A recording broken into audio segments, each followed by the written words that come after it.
A railway north from the Cape to the Zambezi was one man's dream. A dream of a strip of British Empire red right up the continent. There are two roads to progress, said his contemporaries, railroads and Cecil roads. Rhodes built the railway up to the Zambezi. There he founded a country and named it after himself, Rhodesia. In November 1979, I retraced his route into the heart of Africa.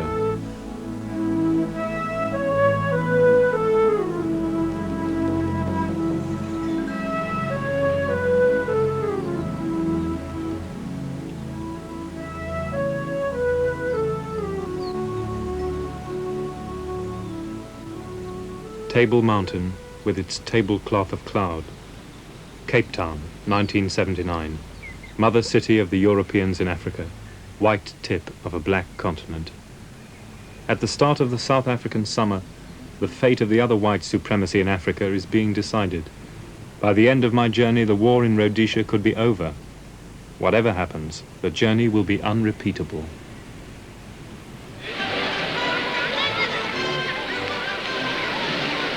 BBC World Service. The news, read by John Stewart. As delegates at the Lancaster House Conference in London discuss ways of bringing about a ceasefire in Rhodesia, two main areas of disagreement between the main parties have again emerged.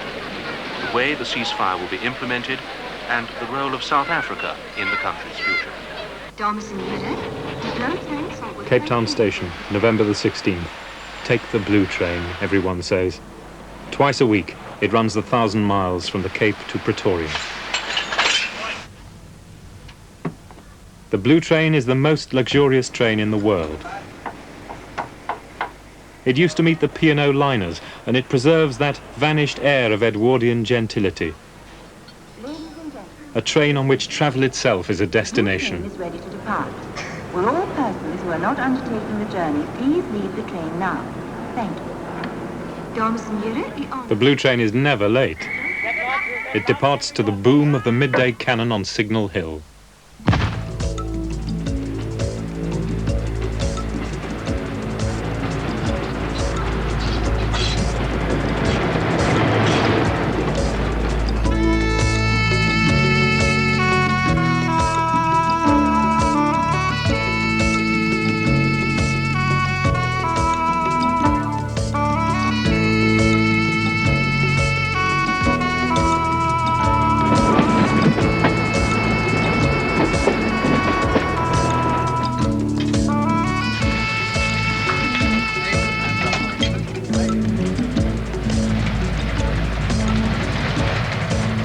At a sedate 40 miles an hour, you gaze out on the world through windows tinted with pure gold to keep down the glare.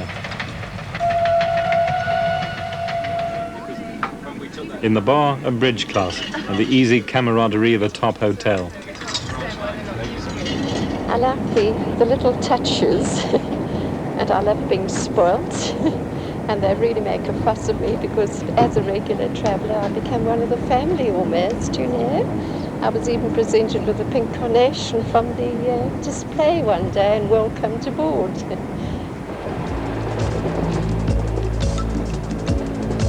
A cabin costs 150 rand, £100, and for that you could, if you wished, pass the 24 hours in pure self-indulgence. I shall pass it doing what this train is designed to do, which is consuming food, drink, relaxation, sleep, reading, and talking to you. What do you think about the standard of the hospitality on the train? It's absolutely fantastic. It's overwhelming. It's too much, actually. I don't know how I should survive the 24 hours. I'd have to be very restrictive. So it's lived up to its reputation? Oh, it exceeds its reputation. I'm surprised how spacious it is. There are only 90-odd people on this train, and how on earth they run it, I don't know.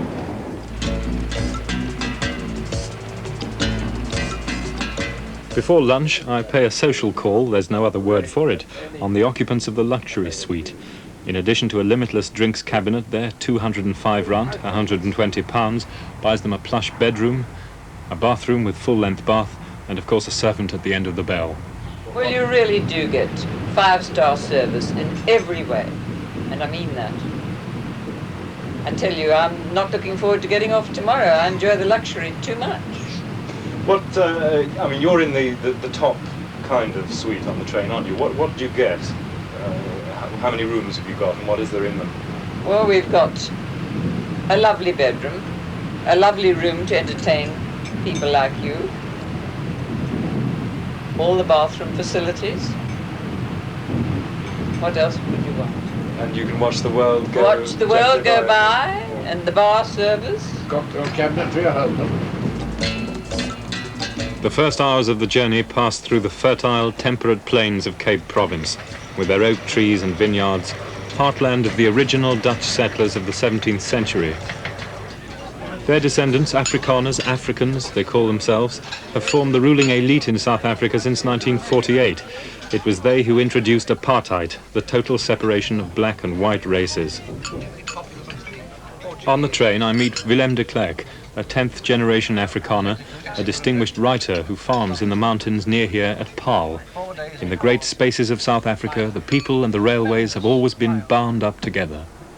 It is an amazing thing to think that Cecil John Rhodes built his railway right into what is today Zimbabwe, Rhodesia.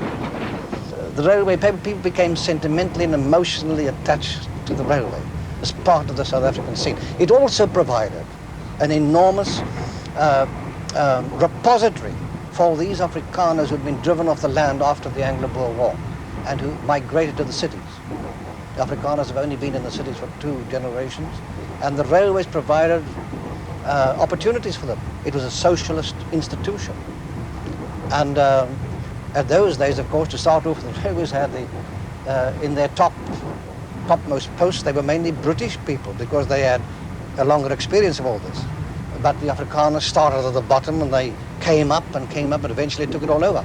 That is happening to the black peoples and the brown peoples today. They are also coming up from the bottom. A lot of people outside South Africa who don't know it tend to think of the Afrikaners as very strange people who rule this, what we think, an unjust society. How would you respond to that? This was this band of brothers which arose. They came about like the Puritans of New England, or Old England, if you like, or Germany, or the communists, or the French Jacobins, in the same kind of way. They wanted to reform the world. This is a reformed society. And like Hamlet, they wanted to clean up the world according to what they thought was their view of justice. And that's what, you know what happened to Hamlet in the end, pursuing justice at all costs. And what you find is the dead bodies growing around you.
When the blue train leaves the Hex River Pass, there's a dramatic change in the landscape.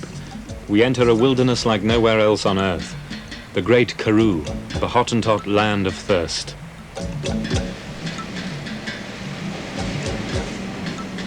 But you can't see life through gold windows.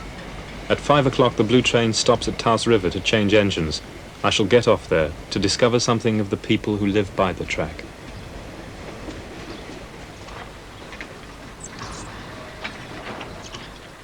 The familiar images of the Karoo, the wind pump, the white farmhouse with its cluster of pepper trees, out of sight of its neighbour's chimney smoke, a perpetual frontier country.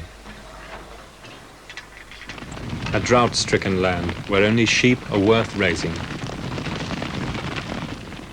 The Afrikaner's oldest tradition is his feel for the land, and out here his husbandry has a biblical simplicity.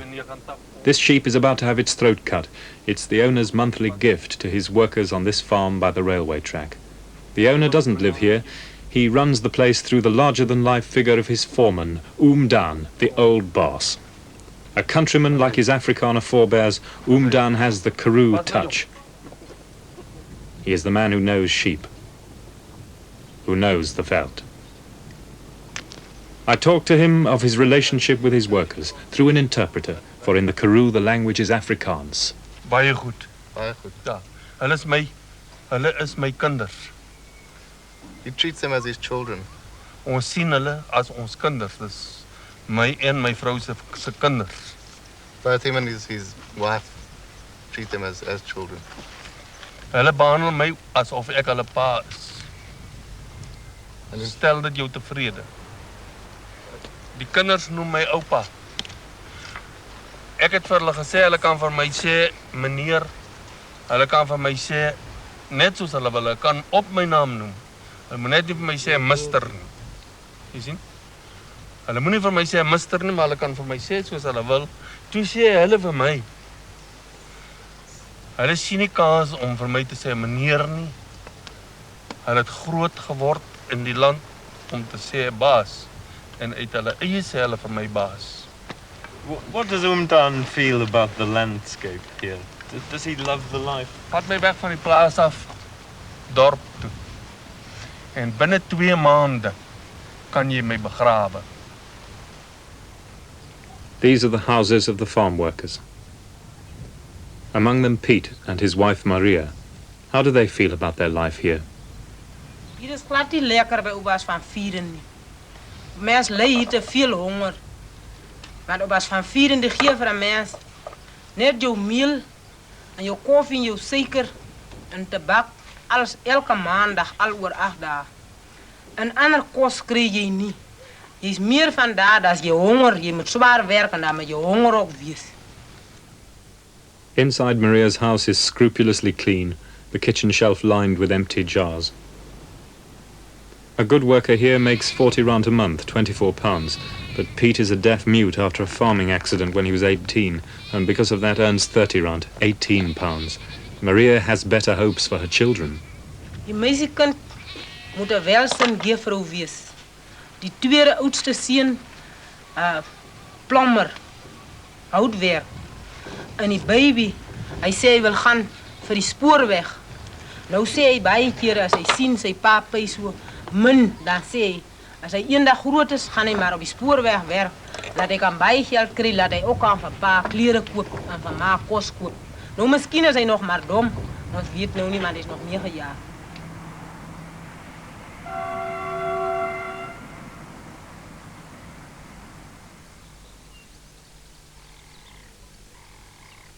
Wednesday, 5:30 in the morning. A tiny railway halt in the little Karoo. The train is an hour late. I've left the main route to travel down a branch line which will take us into a different landscape at a different age, the age of steam.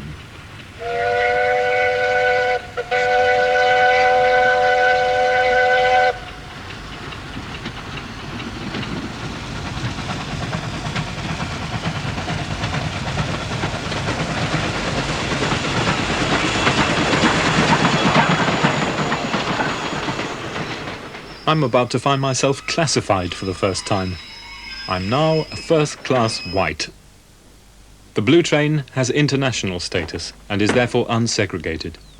But here, as almost everywhere in South Africa, black and white people are kept apart.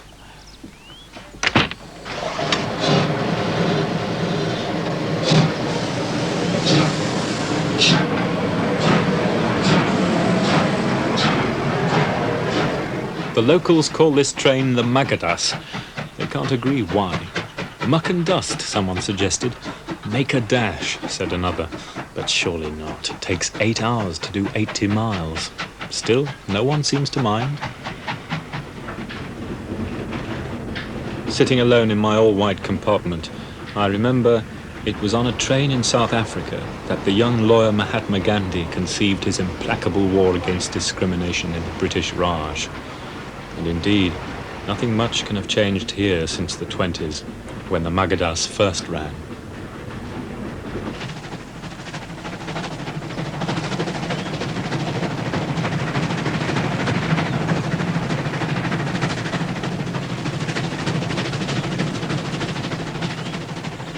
Elsewhere in South Africa, steam is in retreat, but here you feel it ought to go on forever.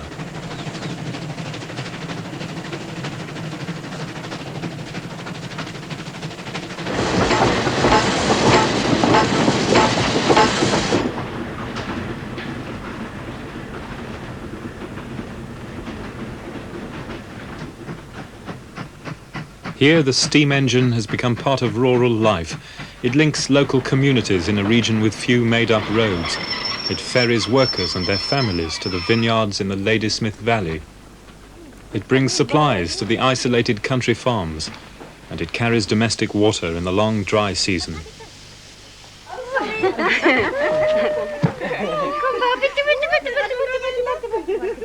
The Magadas is part of people's feeling about themselves. It's not so modern. It's an old-fashioned system, and so are we. The community, you'll find more old-fashioned people. They stuck to the nature, and diesel system will surely not fit in with our mountains.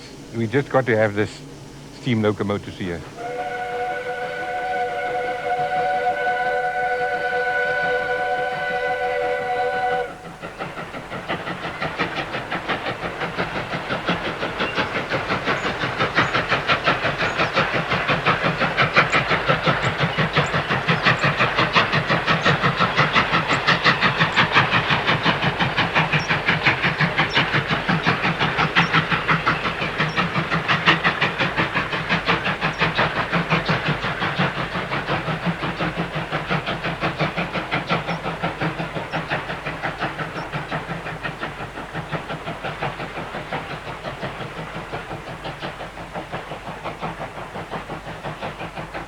On the slow train, on a day like this, you wish steam would go on forever. But I must press on to rejoin Rhodes's historic rail route north.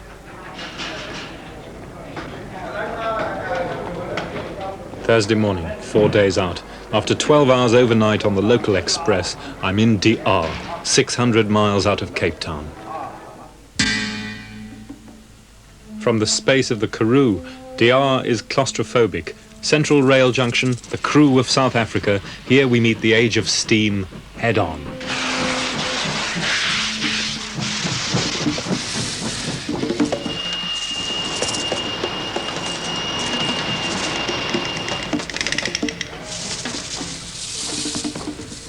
There are reasons for the survival of steam in South Africa.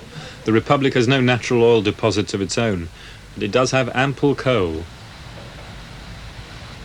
and an almost limitless supply of cheap black and coloured workers to maintain the labour-intensive steam locomotives. Cleaning and greasing, but not driving, white railwaymen do that. They also apply the final polish. Come here, Jonas. Dave Marshall is the boiler shop foreman and also a town councillor. Mr. Hamilton, to give special attention to the fire bars of... I set an example to them. I explained to them to follow me as their leader. They must learn from me. I must be a mirror in their life by being exemplary to them in every respect. But I said to one this morning, I said, the Lord has blessed you with the same amount of brains as myself. It's up to you to use it to the best of your ability.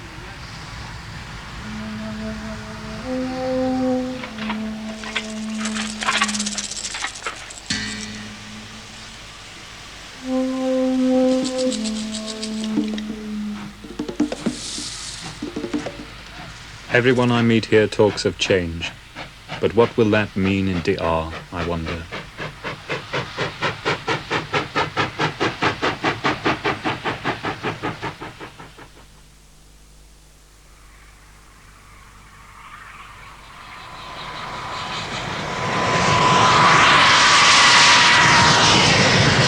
I'm on the footplate of Maria, a huge locomotive built for South African Railways by the North British Works in Glasgow, Scotland in 1953.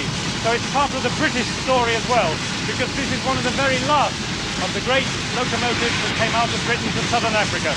From then on, the Germans really took over the market, and in fact, Jennifer, the pilot locomotive in front, was built by Henschels at Kassel in Germany in the same year. The Rear and Jennifer between them add up to about 500 tons of locomotive, and today they're pulling a 1,200-ton freight train northwards out of De Aar. It's one of the last of the great steam runs in South Africa.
I'm making an unscheduled stop in the middle of the desert, not something you could do on every rail system.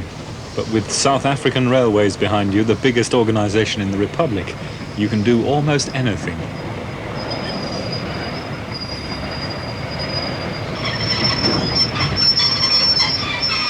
Hot, dirty, ears roaring, unburned coal in my hair, I drop back onto terra firma after 2 hours in the cab.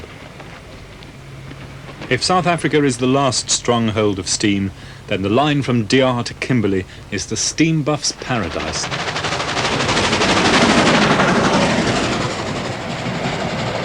And their mecca is Crankhill.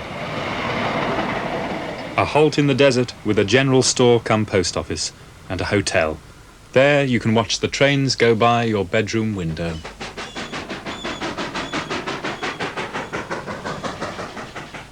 In the visitors' book, people from Tokyo, Michigan, and London, they all come here just to watch the trains.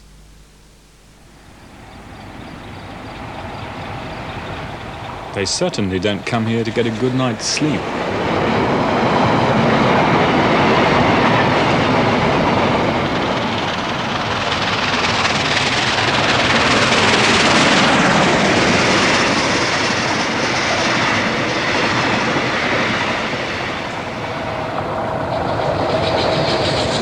On the freight trains, minerals going south, the arterial wealth of South Africa, and moving north, armaments. For Namibia, Rhodesia, who knows?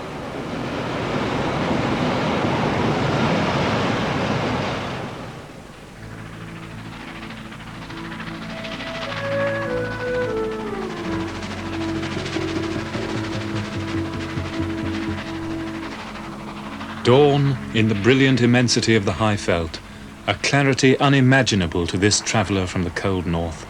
I'm coming into Kimberley. The big hole, the biggest man-made hole on Earth, Rhodes's monument, a pit of Babel. When I'm in Kimberley, said Rhodes, I often go and sit on the edge of the mine and reckon up the value of the diamonds and the power they conferred. Every foot of that blue ground meant so much power. Today, Kimberley bears few signs of the great days of the rush. Where's Champagne Charlie now, who salted his claim with fake diamonds filed from champagne bottles? Where's Cockney Liz, who auctioned herself in Dodds's bar? Or Barney Barnato, the Petticoat Lane conman whom Rhodes bought out for $5 million. All for diamonds.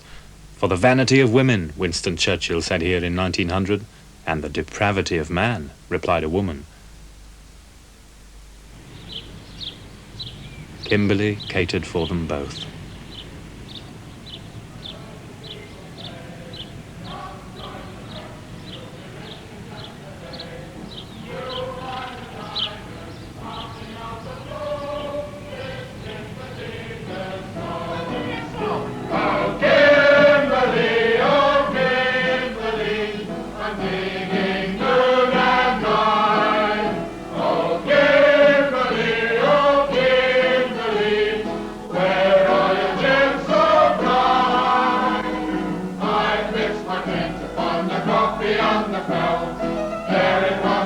The great days of the rush are now frozen on photos and in the reconstructed streets of old Kimberley.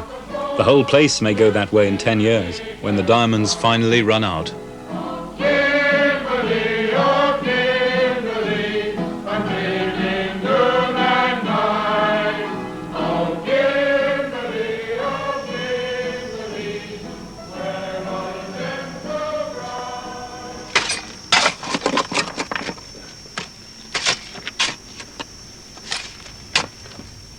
In time, the rush has become a trickle, but behind it is left a strange flotsam, a handful of poor white prospectors, licensed by De Beers to hand sieve for loose diamonds.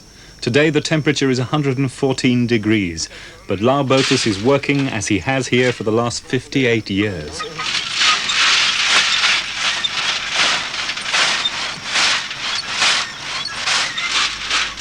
At 73, he still dreams of finding the big one. But are there any diamonds left here? Is daar nog diamonds hier? Ben je nooit gedacht? Man, ja, hier is een vreselijk, die diamonds is uitgegroeid, maar hier ligt nog enkele grote diamonds hier rond. Maar wie waar op je om krijgt, hier is nog diamonds. So isn't it very hard work just to hope for a scattered diamond?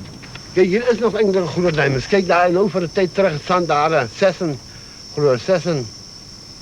26 gekregen, weet niet, daar hij was een groen diamond. Hij die weg geweest is. Die wil die Bayers gegeven, 1500. Toen hij meer aan die dorp met de beers gekregen. Ik ken een groot diamond daar. Ik ken hem. Ik ken hem. Alles is ook zwart. Alles is ook bruin of is blink. Is de diamond wat meneer Boetes al ooit gekregen? 14 jaar. Ik word gezoekt 1000 pond, maar wil ik geen 800 pond gegeven. What did he do with the money? Wat heeft meneer Boetes met al die geld gedaan? Ik heb het even weg, maar ik was maar antieker. He used it for living.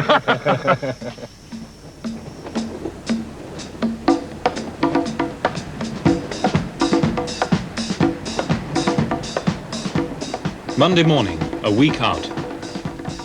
From Kimberley, I have left the northern route to follow the Blue Train's track into Transvaal, to Johannesburg.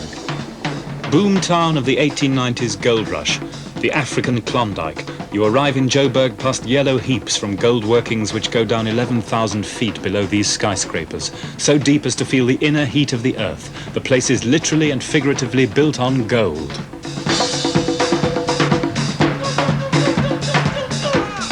Political, commercial and racial hub of South Africa, the city oozes surplus wealth and purchasing power, a standard of living unknown elsewhere in Africa. Joburg is ringed by black townships which provide the service labour for this wealth.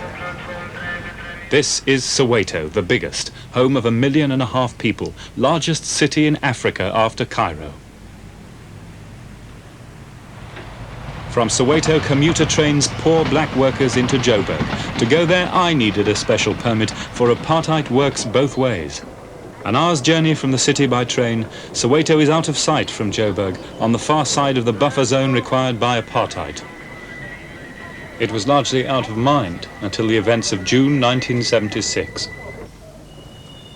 Riots, which began as a protest about the teaching of Afrikaans in black schools, became a cry of rage against the treatment of blacks throughout South Africa.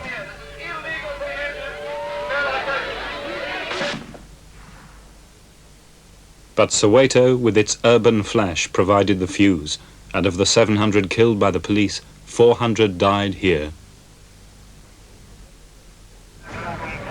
Wednesday, December the 5th. Dubé Station, Soweto, soon after dawn. Here too, the railways reflect the life of the community. I've arranged to meet Derek Tamer here. He lives in Soweto and covers its affairs for the black edition of the Star newspaper. People are desperate to get to work on time because if they don't, they are likely to lose their jobs or to get fired. So they have to go to work as soon as possible. And they'll use any other available means to go to work. There has been complaints for some time, but the railways have only promised to increase the number of coaches and to lengthen the platforms, but this doesn't help because there's simply too many people wanting to go to work in the morning and in the afternoon coming back into Soweto.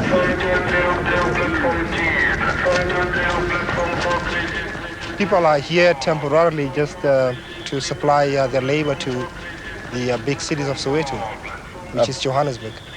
Temporarily, you say? What? Well, blacks in this country are not permanent in the so-called white areas.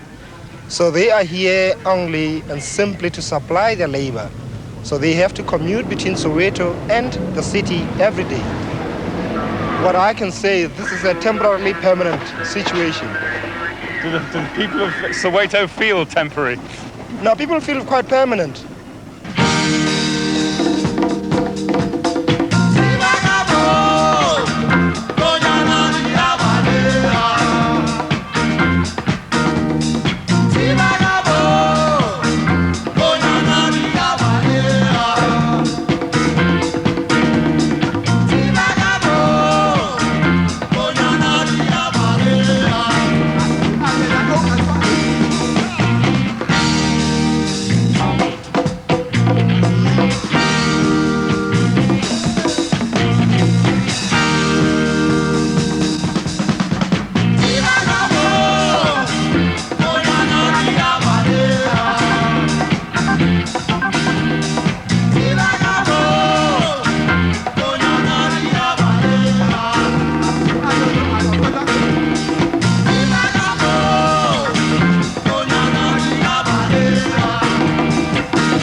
Rhodes pushed his railway 1,000 miles from Kimberly to the Zambezi in a few years in the 1890s. If there be a God, he said, I think he'd like me to paint as much of Africa British red as possible. To return to his route, we journey west to a rail town whose name used to appear on every schoolchild's atlas, Mafeking.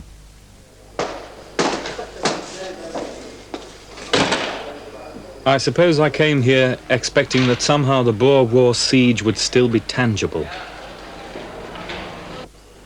But today, another siege is on everyone's lips, and this time there will be no relief for Mafeking. In 1980, it will be assimilated into the black homeland of Bophuthatswana, and henceforth will exist only as Ummabatho. If we resist incorporation, the whites say, we'll become a ghost town, a spookdorp.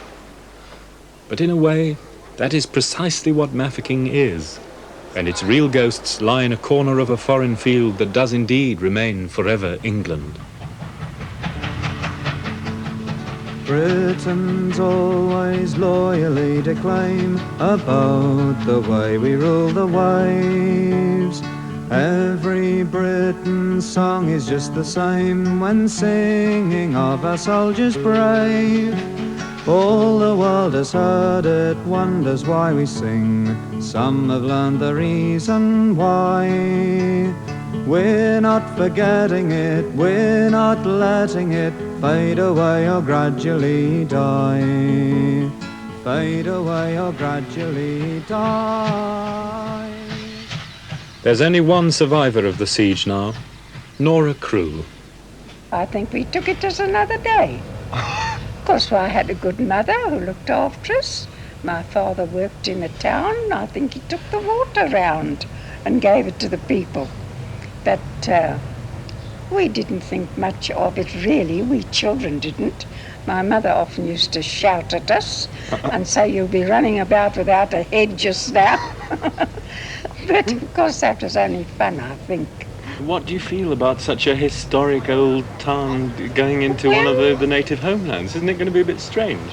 I don't think it'll make much difference. At present, our native people are very respectful. They speak English to us, most of them, and they're very good. And we have I have no grudge against the black. Of course, I don't associate with them. I mean, I wouldn't like to live with them or anything like that, but that's only because I am white and they are black. But here in the Mmabatho Sun Hotel, young South African whites have a different idea. For in this so-called independent black homeland, they can legally enjoy delights forbidden them in the Republic proper. They can drink and dance with young blacks, and they can gamble. In South Africa, racial cooperation moves in mysterious ways.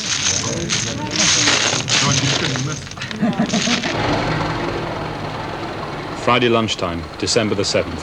From Mafeking, Rhodesia railways take over, and we pass from the racially segregated system of South Africa to the good old British class system.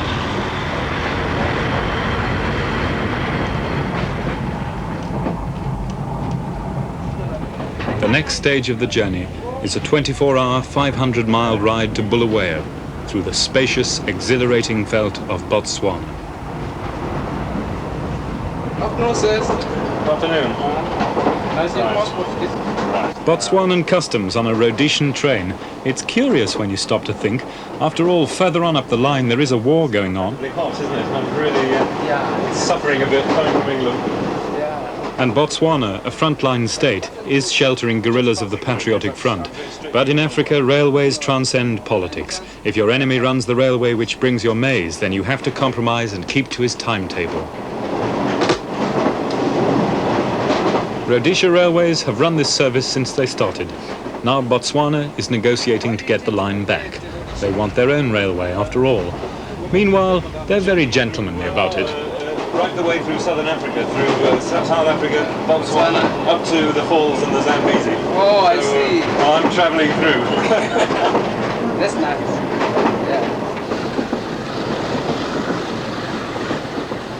The core of the Rhodesia Railways staff is British, but unlike South Africa, Rhodesia now has many black drivers, and soon enough this man will be in the driving seat.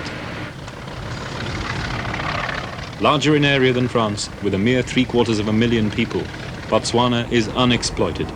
For many years after independence in 1966, this former British protectorate was one of the world's poorest nations, albeit one of the few democratic ones.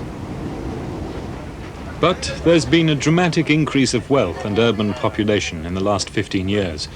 Now that new copper, nickel and diamond mines have been discovered, the bush awaits the exploiters.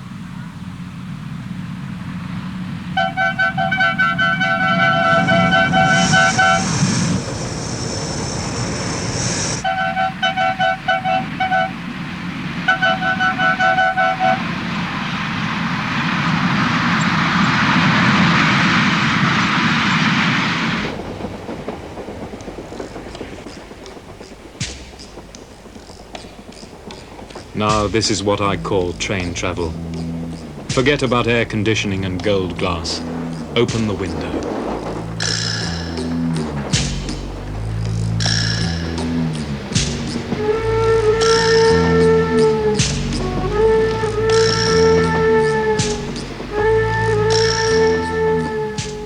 And there's the evening meal to look forward to, cooked on a coal-fired auger in a galley just wide enough to turn a pepper mill.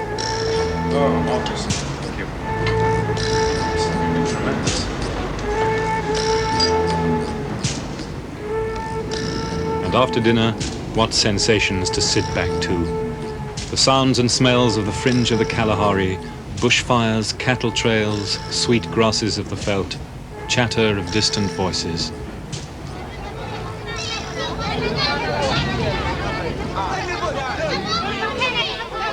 Gaborone, capital of Botswana, 8 o'clock.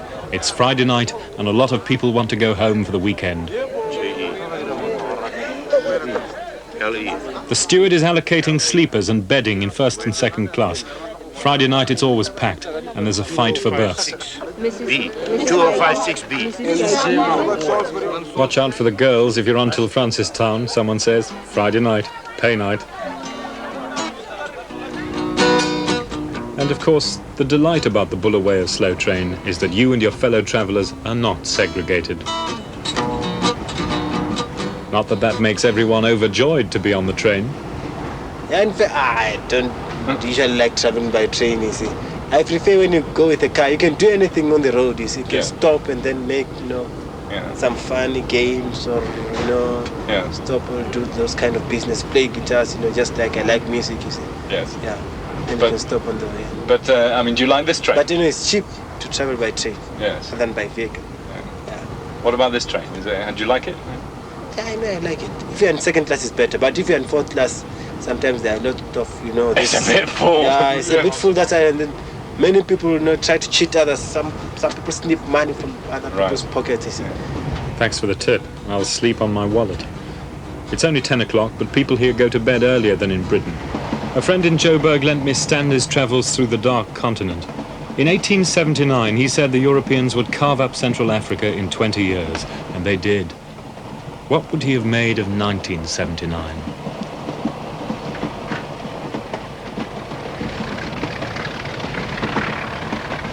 "6:30 in the morning, the scrub still stretches interminably. The Botswanan Cockney Liz never did knock on my door.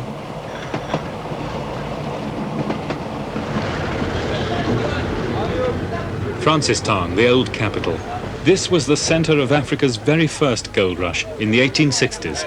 It was over in 10 years. Now all these men work on the Joburg gold reef. They've come home for the weekend.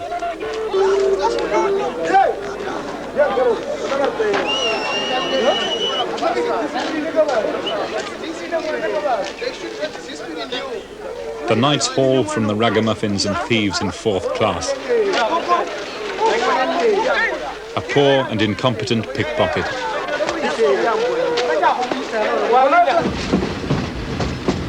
11 in the morning. There's a different atmosphere on the train after Francistown. The crew are armed. We're approaching the Rhodesian border.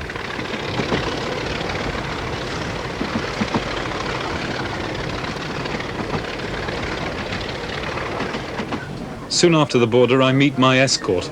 The Rhodesian emergency laws forbid journalists to go anywhere unsupervised. From now on, Craig will be my filter. He will tell me what I may or may not do or see. What about personal safety? I mean, are you blasé about it by now? I mean, you seem fairly cool. I mean, are we safe as we stand here by this window? No. No? What? No, but the only people who are blasé in this country usually get married. If you're blasé, you die. If you're wary, scared, but nevertheless philosophical about it, there's a good chance you'll live. When I say no, there's no place out in the bush which is really 100% safe. Purely because a guerrilla-type warfare lends itself to people being able to take a pot shot at you and your beer. And the fact that they shoot and they hit my bloody beer, I'm more upset than me. But more exposed than either of us are the railway staff. Chief Steward Ronnie Carter lost a son 3 months ago in this war. It must be dangerous working the line regularly. Well, yes, I suppose sometimes, but we have been fired on, several bullets have come through the bar here with one of the chief stewards. Really? Yes, on the Plumtree side, So going from Bulawayo to Mafeking, So the other side of Plumtree was fired on. Could be somebody out there now, and just rattle up the train like it, you never know. There's a brittle Dunkirk spirit among these white Rhodesians as they brace themselves for the last days of their country. Bulawayo, and Cecil Rhodes presides over the end. It's Saturday afternoon and everything's closed. In 1893, this was the royal kraal of the Matabele. But in 4 years, Rhodes brought the railways 800 miles to get at their rich mineral deposits. So swiftly did the whites open up the heart of Africa.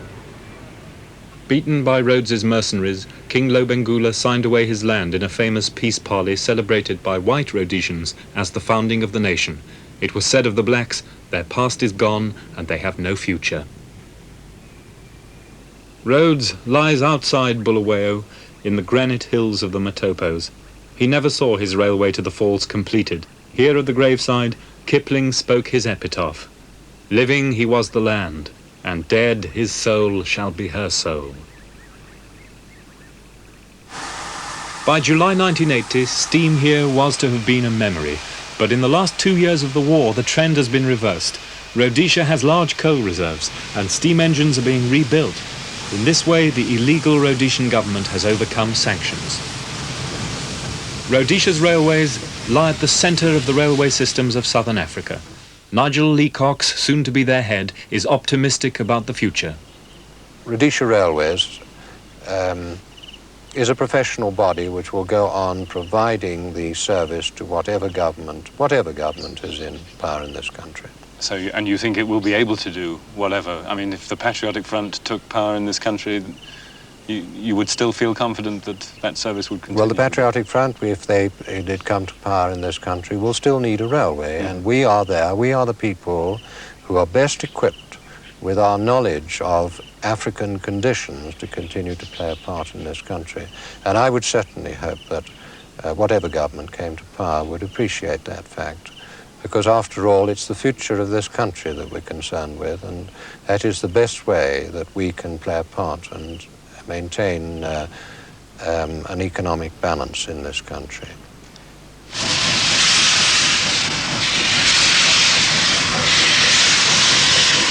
Eight in the morning, Wednesday, December the 12th. We leave Bulawayo for the north on the daily mixed goods and passenger train to Thompson Junction, pulled by a Garrett loaned by South Africa.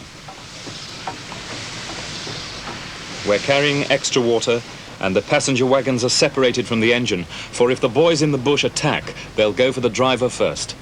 We'll make the 220-mile journey during daylight because of guerrilla attacks, for Zipra has infiltrated much of the countryside by now. The train also carries troops.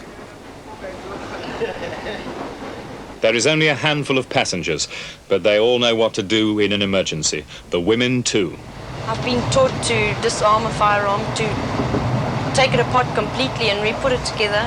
We have been down to the rifle range a few times, shot off a few rounds. I have shot a Bren gun. I've learned to use hand grenades, phosphorus grenades, small rifles, pistols, you know.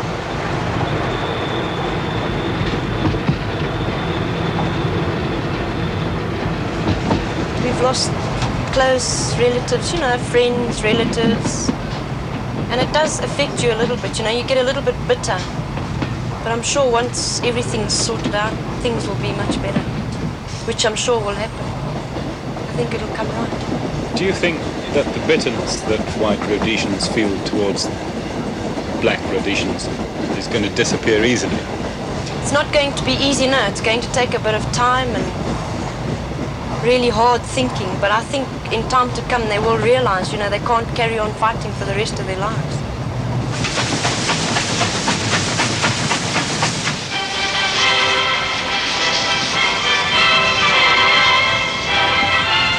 Here is an address to the nation by His Excellency the Governor, the Right Honourable the Lord Soames, PC, GCMG, GCVO, CBE.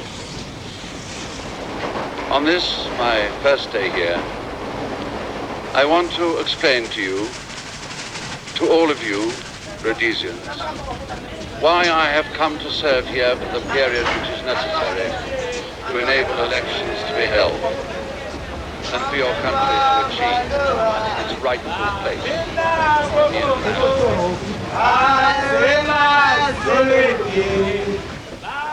Wankie, the passenger's destination, comes as a complete surprise. Out of the virgin bush appear coke ovens and cooling towers, a Barnsley in the jungle. Wankie is southern Africa's biggest coal outcrop. It provides the government with the fuel it needs to run industry and the railways and to continue the war. Here at Wankie in 1972, a pit disaster killed 427 men. And at the shaft head, another presentiment of fantastic Africa. These grave goods, left by mourning kinsmen, remain untouched.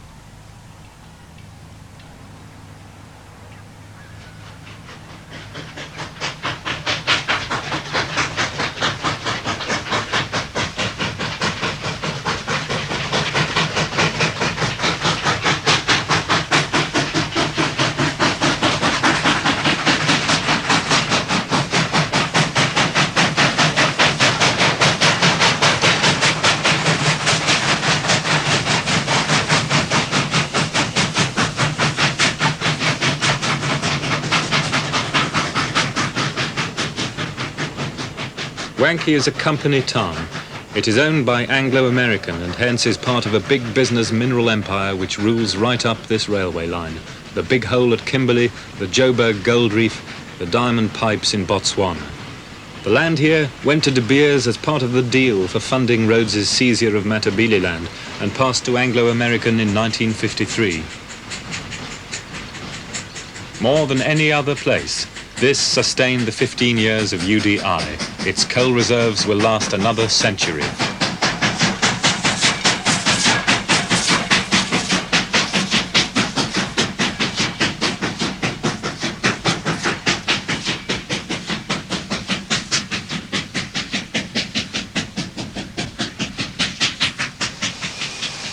This is Thompson Junction near Wankie, and it's the end of the line for the passenger on Rhodesia Railways, because the passenger service from here up to the falls was stopped about 3 years ago because of the war. The line became too dangerous. So in order to get those last 65 miles up through dense bush to the Zambezi, I'm going to take the footplate of this freight train carrying coal up to Zambia. It's dangerous. We'll be going through an area of considerable guerrilla activity, and over the last 48 hours there have been several strikes. A policeman was killed inside Wankie town the night before last, a loco sprayed with machine gun bullets, and in this yard a shunter was shot and wounded in the head. So that's why you'll see soldiers on the train. Their presence is all the more ironic when you think that today is Rhodesia's first day back as one of Her Britannic Majesty's dominions, because only a few hours ago at midnight the new British governor came here, took over and lifted sanctions. But the war goes on. The date today is December the 13th, 1979.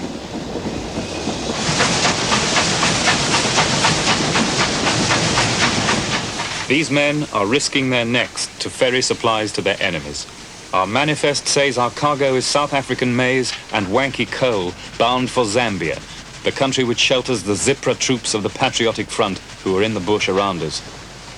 And this only days after President Kaunda of Zambia declared war on Zimbabwe, Rhodesia.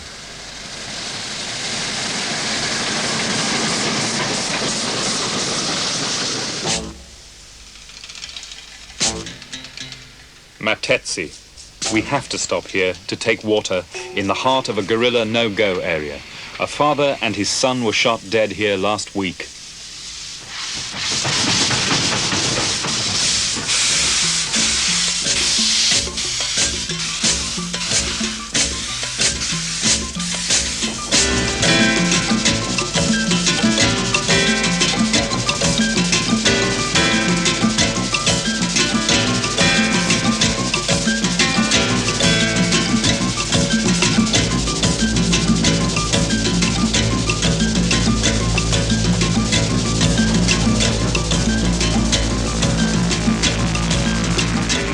We are almost at the falls. At full speed, the Garrett thunders past the road checkpoint into the falls zone. Surrounded by minefields, the zone now shelters an almost non-existent tourist industry, an empty game lodge hit by a SAM missile. 3 American-style motels, deserted, mildewed in the humid tropical air, haunt of snakes and insects, temporarily returned to Africa.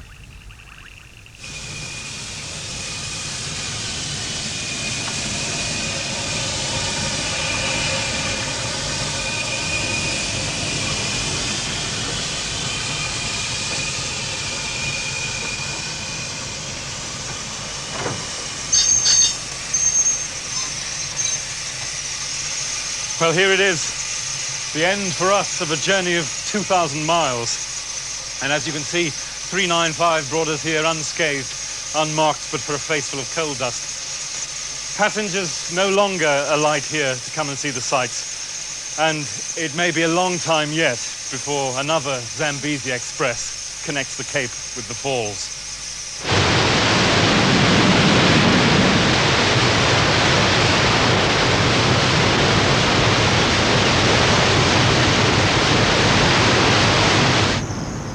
In December 1979, the only trains to pass over the bridge are Zambian, picking up our load of coal and maize.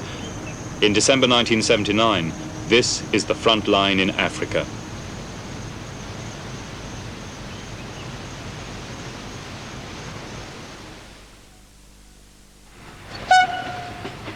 And now, in December 1980, it all seems so long ago. The most luxurious train in the world now runs 3 times a week. On the line from DR to Kimberly, steam is to be withdrawn.